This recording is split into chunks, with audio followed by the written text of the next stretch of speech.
tema della sicurezza di Mestre è ormai un tema nazionale e nel corso di questi mesi la situazione sta di ora in ora peggiorando, con un aggravamento per le condizioni di vita dei residenti. Per questo il senatore veneziano, segretario del PD Veneto Andrea Martella, ha depositato un'interrogazione a risposta urgente al ministro dell'Interno Piantedosi, chiedendo di rendere note le intenzioni del governo su 3 obiettivi. Ho chiesto di intervenire sulla riqualificazione anche urbana utilizzando le risorse del PNRR.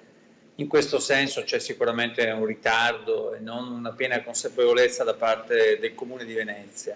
Ho poi chiesto di attivare un tavolo istituzionale con tutte le associazioni